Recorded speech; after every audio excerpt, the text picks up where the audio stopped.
शांति। आज 23 नवंबर 2025। बाबा के महावाक्य। नए वर्ष में अखंड महादानी, अखंड निर्विघ्न, अखंड योगी और सदा सफलता मूर्त बनना। आज बाप दादा अपने सामने डबल सभा को देख रहे हैं। एक तो साकार में सम्मुख बैठे हैं और दूसरे दूर बैठे भी दिल के समीप दिखाई दे रहे हैं। दोनों सभाओं की श्रेष्ठ आत्माओं के मस्तक में आत्मदीप चमक रहा है। कितना सुंदर चमकता हुआ नज़ारा है। इतने सब एक संकल्प, एक रस स्थिति में स्थित परमात्म प्यार में लवलीन एकाग्र बुद्धि से स्नेह में समाये हुए कितने प्यारे लग रहे हैं। आप सभी भी आज विशेष नया वर्ष मनाने के लिए पहुंच गए हो। बाप दादा भी सभी बच्चों का उमंग उत्साह देख, चमकते हुए आत्मदीप को देख हर्षित हो रहे हैं। आज का दिन संगम का दिन है। एक वर्ष की पुराने की विदाई है और नए वर्ष की बधाई होने वाली है। नया वर्ष अर्थात नया उमंग और उत्साह स्व परिवर्तन का उमंग है। सर्व प्राप्तियों को स्वयं में प्राप्त देख दिल में उत्साह है। दुनिया वाले भी ये उत्सव मनाते हैं, उन्हों के लिए एक दिन का उत्सव है और आप लकी लवली बच्चों के लिए संगम युग का हर दिन उत्सव है, क्योंकि खुशी का उत्साह है। दुनिया वाले तो बुझे हुए दीपक को जला के वर्ष मनाते हैं और बाप दादा और आप इतने सारे चारों ओर के जगे हुए दीपकों के साथ नया वर्ष का उत्सव मनाने आए हो। ये तो रीति रस्म मनाने के लिए निमित्त मात्र करते हो, लेकिन आप सभी जगे हुए दीपक हो। अपना चमकता हुआ दीप दिखाई देता है ना, जो अविनाशी दीप है। तो नए वर्ष में हर एक ने दिल में स्व प्रति, विश्व की आत्माओं प्रति कोई नया प्लान बनाया है। 12 बजे के बाद नया वर्ष शुरू हो जाएगा, तो इस वर्ष को विशेष किस रूप में मनाएंगे? जैसे पुराना वर्ष विदाई लेगा, तो आप सबने भी पुराने संकल्प, पुराने संस्कार, उन्हों को विदाई देने का संकल्प किया। वर्ष के साथ साथ आप भी पुराने को विदाई दे नए उमंग उत्साह के संकल्पों को प्रैक्टिकल में लाएंगे ना। तो सोचो अपने में क्या नवीनता लाएंगे, कौन से नए उमंग उत्साह की लहर फैलाएंगे, कौन से विशेष संकल्प का वाइब्रेशन फैलाएंगे। सोचा है? क्योंकि आप सभी ब्राह्मण सारे विश्व की आत्माओं के लिए परिवर्तन निमित्त आत्माएं हो। विश्व के फाउंडेशन हो, पूर्वज हो, पूज्य हो। तो इस वर्ष अपनी श्रेष्ठ वृत्ति द्वारा क्या वाइब्रेशन फैलाएंगे? जैसे प्रकृति चारों ओर कभी गर्मी का, कभी सर्दी का, कभी बाहर का वाइब्रेशन फैलाती है, तो आप प्रकृति के मालिक, प्रकृति जीत कौन सा वाइब्रेशन फैलाएंगे, जिससे आत्माओं को थोड़े समय के लिए भी सुख चैन का अनुभव हो। इसके लिए बाप दादा यही इशारा दे रहे हैं कि जो भी खजाने प्राप्त हुए हैं, उन खजानों को सफल करो और सफलता स्वरूप बनो। विशेष समय का खजाना कभी भी व्यर्थ न जाए। एक सेकंड भी व्यर्थ को कार्य में लगाओ। समय को सफल करो, हर श्वास को सफल करो, हर संकल्प को सफल करो, हर शक्ति को सफल करो, हर गुण को सफल करो। सफलता मूर्त बनने का ये विशेष वर्ष मनाओ, क्योंकि सफलता आपका जन्म सिद्ध अधिकार है। उस अधिकार को अपने कार्य में लगाए सफलता मूर्त बनो, क्योंकि अब की सफलता आपके अनेक जन्म साथ रहने वाली है। आपके समय के सफलता का प्रारब्ध पूरा आधा कल्प सफलता का फल प्राप्त होगा। अब के समय की सफलता का प्रारब्ध पूरा समय ही प्राप्त होगा। श्वास को सफल करने से भविष्य में भी देखो, आपके श्वास की सफलता का परिणाम भविष्य में सभी आत्माएं पूरा समय स्वस्थ रहती हैं। बीमारी का नाम नहीं, डॉक्टर्स की डिपार्टमेंट ही नहीं, क्योंकि डॉक्टर्स क्या बन जाएंगे? राजा बन जाएंगे ना, विश्व के मालिक बन जाएंगे।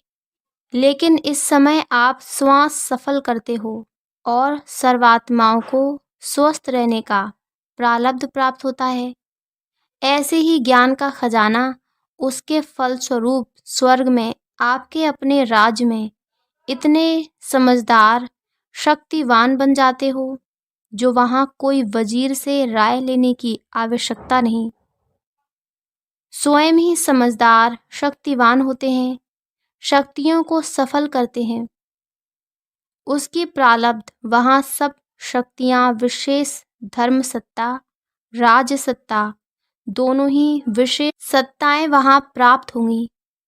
गुणों का खजाना सफल करते हो तो उसकी प्रारब्ध देवता पद का अर्थ ही है दिव्य गुणधारी, और साथ साथ अभी लास्ट जन्म में आपकी जड़ मूर्ति का पूजन करते हैं।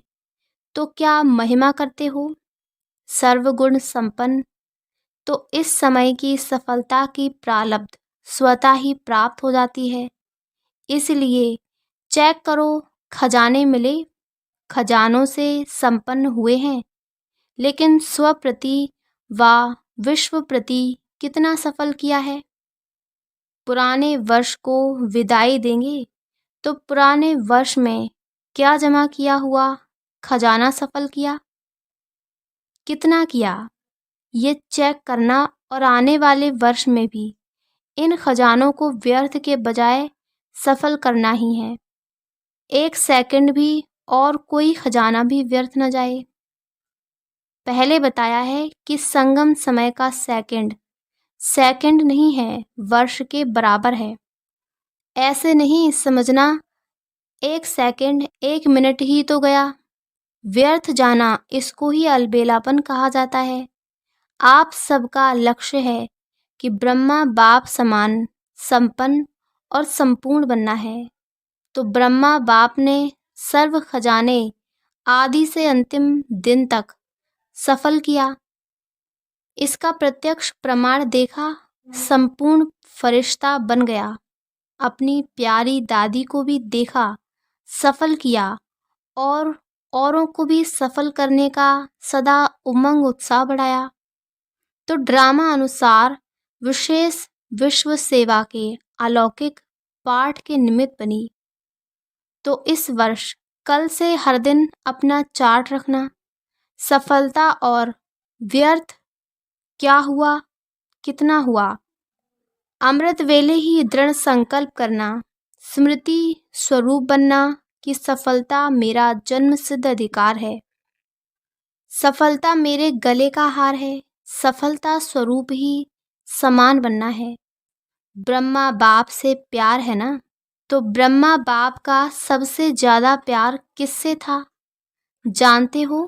किससे प्यार था? मुरली से। लास्ट दिन भी मुरली का पाठ मिस नहीं किया। समान बनने में ये चेक करना, ब्रह्मा बाप का जिससे प्यार रहा, ब्रह्मा बाप के प्यार का सबूत है। जिससे बाप का प्यार था, उससे मेरा प्यार स्वतः ही सहज होना चाहिए। ब्रह्मा बाप की और विशेषता क्या रही? सदा अलर्ट, अलबेलापन नहीं।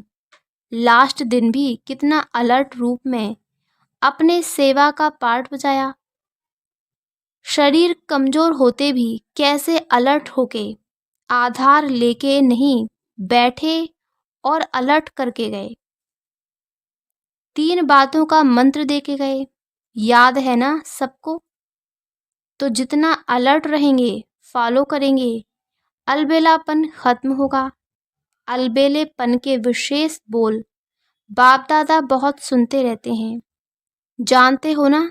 अगर इन 3 शब्दों को निराकारी, निर्विकारी और निरहंकारी सदा अपने मन में रिवाइज और रियलाइज करते चलो तो ऑटोमेटिकली सहज और स्वतः समान बन ही जाएंगे। तो एक बात सफल करो, सफलता मूर्त बनो। बाप दादा ने बच्चों की वर्ष की रिजल्ट देखी, क्या देखा? महादानी बने हो, लेकिन अखंड महादानी, अखंड अंडरलाइन, अखंड महादानी, अखंड योगी, अखंड निर्विघ्न। अभी इसकी आवश्यकता है। क्या अखंड हो सकता है? हो सकता है। पहली लाइन वाले बताओ कि अखंड हो सकता है। हाथ उठाओ अगर हो सकता है तो। जो कर सकता है कर सकते हो। मधुबन वाले भी उठा रहे हैं। बाप दादा मधुबन वालों को पहले देखता है। मधुबन से प्यार है। शांतिवन या पांडव भवन या जो भी दादी की भुजाएं हैं, सबको ध्यान से देखते हैं। अगर अखंड हो गया, मनसा से शक्ति फैलाने की सेवा में बिजी रहो, वाचा से ज्ञान की सेवा और कर्म से गुणदान व गुण का सहयोग देने की सेवा करो।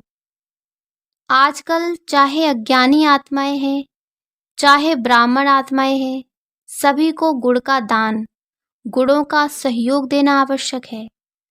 अगर स्वयं सहज सिंपल रूप में सैंपल बन के रहे तो ऑटोमेटिक दूसरे को आपके गुणमूर्त का सहयोग स्वतः ही मिलेगा। आजकल ब्राह्मण आत्माएं भी सैंपल देखने चाहती हैं, सुनने नहीं चाहती।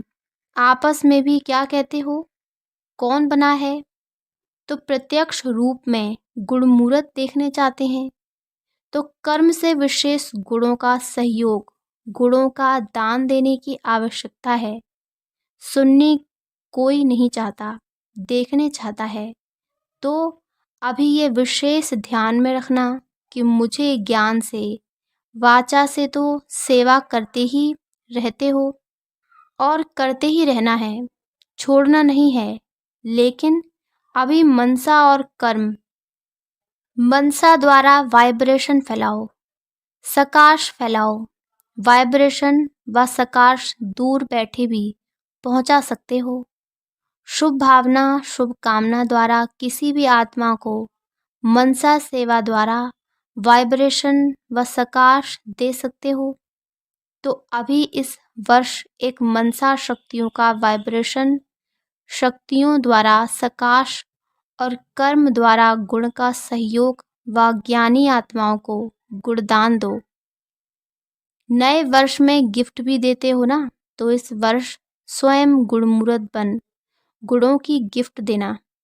गुणों की टोली खिलाते हो ना, मिलते हो तो टोली खिलाते हो ना, टोली खिलाने में खुश हो जाते हैं ना।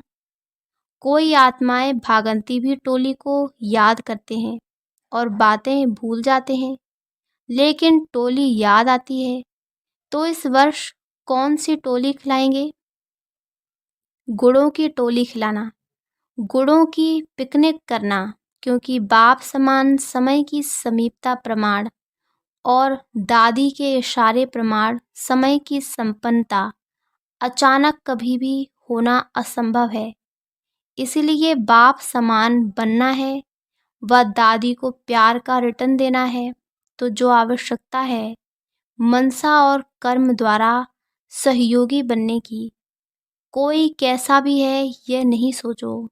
यह बने तो मैं बनूं, नंबर 1 बनना है तो कभी ये नहीं सोचना कि यह बने तो बनूं। पहला नंबर तो बनने वाला बन जाएगा, फिर आपका नंबर तो दूसरा हो जाएगा। क्या आप दूसरा नंबर बनने चाहते हैं कि पहला नंबर बनने चाहते हैं? वैसे अगर किसको कहो आप दूसरा नंबर ले लो तो लेंगे? सभी यही कहेंगे पहला नंबर लेना है। तो पहला निमित्त बनना है। दूसरे को निमित्त क्यों बनाते हो? अपने को निमित्त बनाओ ना। ब्रह्मा बाप ने क्या कहा? हर बात में खुद निमित्त बनके निमित्त बनाया। हे अर्जुन, बन पाठ बजाया। मुझे निमित्त बनना है, मुझे करना है। दूसरा करेगा मुझे देख के और करेंगे, और को देख मैं करूँगा, नहीं, मुझे देख और करेंगे। यह ब्रह्मा बाप का पहला पाठ है। तो सुना, क्या करना है? सफलता मूर्त, सफलता मूर्त, अखंड दानी, माया को आने की हिम्मत ही नहीं होगी। जब अखंड महादानी बन जाएंगे, निरंतर सेवाधारी रहेंगे, बिजी रहेंगे, मन बुद्धि सेवाधारी रहेगा, तो माया कहाँ आएगी? तो अभी इस वर्ष क्या बनना है? सबका एक आवाज दिल से निकले, ये बाप दादा चाहता है। वह क्या? No problem, complete. प्रॉब्लम नहीं, लेकिन कंप्लीट बनना ही है। दृढ़ निश्चय बुद्धि, विजय माला के नजदीक मणका बनना ही है। ठीक है ना? बनना है ना? मधुबन वाले बनना है। No complain, no complain. हिम्मत रखने वाले हाथ उठाओ। No problem. वाह, मुबारक हो, मुबारक हो, मुबारक हो। देखो, निश्चय का प्रत्यक्ष प्रमाण है रूहानी नशा। अगर रूहानी नशा नहीं तो निश्चय भी नहीं है। फुल निश्चय नहीं है, थोड़ा बहुत है, तो नशा रखो, क्या बड़ी बात है। कितने कल्प आप ही बाप समान बने हैं, याद है? अनगिनत बार बने हो, तो ये नशा रखो, हम ही बने हैं, हम ही हैं, और हम ही बार बार बनते रहेंगे। यह नशा सदा ही कर्म में दिखाई दे, संकल्प में नहीं, बोल में नहीं, लेकिन कर्म में। कर्म का अर्थ है चलन में, चेहरे में दिखाई दे। तो होमवर्क मिल गया, मिला ना? अब देखेंगे नंबर वार में आते हो या नंबर 1 में आते हो। अच्छा, बाप दादा के पास कार्ड, पत्र, ईमेल, याद प्यार, कंप्यूटर द्वारा भी बहुत आए हैं, और बाप दादा दूर बैठे दिल तख्त नशीन बच्चों को, हर एक को नाम सहित, विशेषता सहित याद प्यार और दिल की दुआएं सम्मुख इमर्ज कर दे रहे हैं।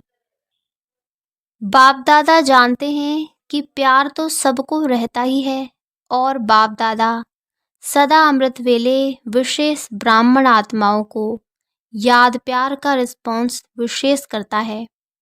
इसीलिए कार्ड भी अच्छे अच्छे बनाए हैं, वह यहाँ रखते हैं, लेकिन बाप दादा के पास तो वतन में पहले पहुँचते हैं।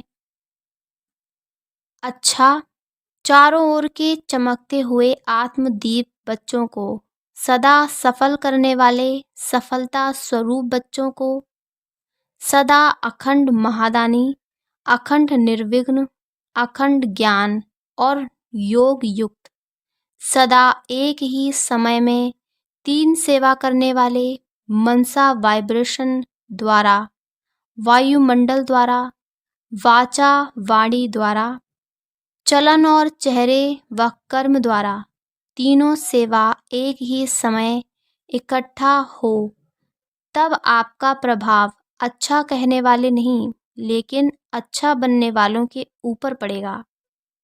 तो ऐसे अनुभवी मूर्त द्वारा अनुभव कराने वाले बच्चों को बाप दादा का नए वर्ष के लिए पदम पदम गुणा, याद प्यार, दुआएं और दिल का तख्त सदा तख्त नशीन बनाने वाला है। इसीलिए चारों ओर के बच्चों को जो सम्मुख हैं व दूर बैठे दिल तख्त पर हैं, सभी को नाम और विशेषता सहित याद प्यार और नमस्ते। अच्छा, जो पहली बार आए हैं वह उठकर खड़े हो जाओ, हाथ हिलाओ। देखो, आधा क्लास पहले बारी का आया है, पीछे वाले हाथ हिलाओ। दिखाई दे रहा है टीवी में? बहुत हैं। अच्छा, पहले बारी आने वालों को बाप दादा की बहुत बहुत दिल से मुबारक भी है, और दिल का याद प्यार भी है। जैसे अभी आए हो तो अभी के आने वालों को बाप दादा का वरदान है, अमर भव। वरदान: ग्लानि करने वाले को भी गुणमाला पहनाने वाले इष्ट देव महान आत्मा भव। ग्लानि करने वाले को भी गुणमाला पहनाने वाले इष्ट देव महान आत्मा भव। जैसे आजकल आप विशेष आत्माओं का स्वागत करते समय कोई गले में स्थूल माला डालते हैं, तो आप डालने वाले के गले में रिटर्न कर देते हो। ऐसे ग्लानि करने वाले को भी आप गुणमाला पहनाओ तो वह स्वतः ही आपको गुणमाला रिटर्न करेंगे, क्योंकि ग्लानि करने वाले को गुणमाला पहनाना अर्थात जन्म जन्म के लिए भक्त निश्चित कर देना है। ये देना ही अनेक बार का लेना हो जाता है। यही विशेषता इष्ट देव महान आत्मा बना देती है। स्लोगन: अपनी मनसा वृत्ति सदा अच्छी पावरफुल बनाओ तो खराब भी अच्छा हो जाएगा। अव्यक्त इशारे: अशरीरी व विदेही स्थिति का अभ्यास बढ़ाओ। कितना भी कार्य की चारों ओर की खींचातान हो, बुद्धि सेवा के कार्य में अति बिजी हो, ऐसे टाइम पर अशरीरी बनने का अभ्यास करके देखो। यथार्थ सेवा का कभी बंधन नहीं होता है, क्योंकि योग युक्त युक्ति युक्त सेवाधारी सदा सेवा करते भी उपराम रहते हैं। ऐसे नहीं कि सेवा ज़्यादा है इसीलिए अशरीरी नहीं बन सकते। याद रखो, मेरी सेवा नहीं, बाप ने दी है तो निर्बंधन रहेंगे। अच्छा, ओम शांति, ओम शांति, ओम शांति।